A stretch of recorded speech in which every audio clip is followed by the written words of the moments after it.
Welcome to The Explainer. Today, we're going to talk about classroom management, but maybe not in the way you're used to thinking about it. We're going to reframe it, not as this constant battle for control, but as an act of intentional design, a way to literally build a space where every single student can thrive.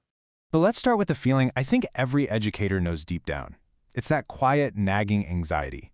The blog Teaching Mama just nails it with these questions. What if all the kids don't pay attention? What if little Sally wanders around the room and won't sit down? You know that feeling? It's that fear that chaos is just one wrong move away.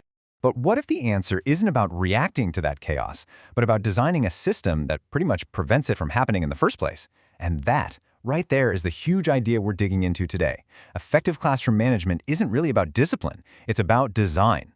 A calm, productive classroom is something you actually build, piece by piece. And you know, any strong structure has to start with a solid foundation.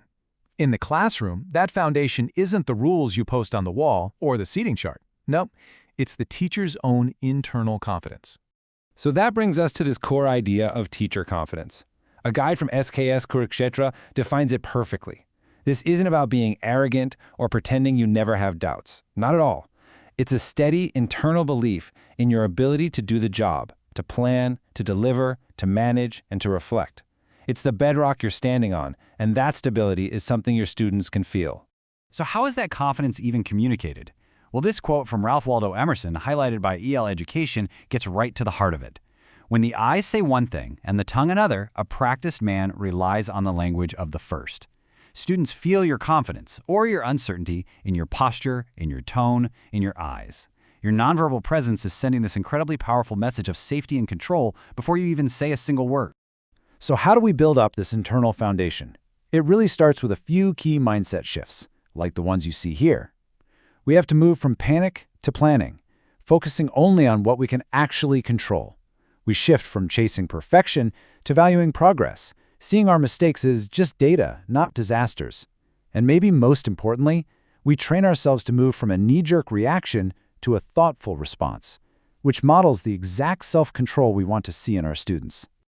Okay, so with that solid foundation of confidence in place, we can move on to the next stage, the blueprint. This is where we design the proactive systems that stop issues before they even have a chance to start. We're literally structuring our classroom for success. Our blueprint rests on three big pillars that all work together. They create a space that's predictable, safe, and positive.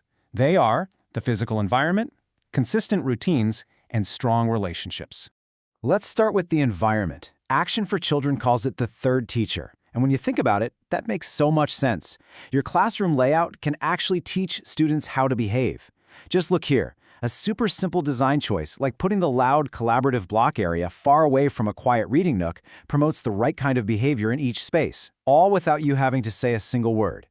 But maybe the most powerful tool in your entire blueprint is your relationships with your students. Experts all say it's the small, consistent things that matter the most. Stuff like greeting every student at the door, every single day, or taking a minute for a non-academic check-in to see how they're really doing. These things build the trust that becomes the true foundation of respect in your classroom. Okay, so our foundation is poured and the blueprint is all drawn up. Now it's time to fill up our toolkit with some effective, practical strategies we can pull out and use in the moment. Now, this is where the research gets really interesting. One study looked at what teachers actually do versus what actually works. And the data showed that while teachers spend a ton of time and energy correcting behavior, proactive strategies, like just setting up clear routines, are just as effective. The takeaway here is huge. An ounce of prevention is truly worth a pound of cure. So what does this prevention actually look like in practice? Well, the blog Teaching Mama has some brilliant ideas. It's all about keeping students so engaged that misbehavior isn't even really an option. It means getting them moving, tapping into their interests, and using hands-on activities that spark their curiosity. I mean, a simple sink or float experiment can completely captivate an entire classroom. And finally, no great design is ever really finished, right? The most effective educators are constantly inspecting their own work, reflecting on their design, and always looking for ways to make the structure even better. This leads to a really vital question for any of us. How do we identify our own blind spots? How do we continuously improve our classroom design? Well, the answer lies in taking the time for structured reflection. And this is the real power of reflection. A study published by Eric had student teachers keep journals. And what they found was kind of shocking. More than half of them, over 50%, realized they had almost no practical experience with parent communication, which is a massive part of the job. It's the perfect example of how reflection shows us our blind spots, the things we don't even know we don't know. So let's be really clear here. The ultimate goal is not a perfect, problem-free classroom.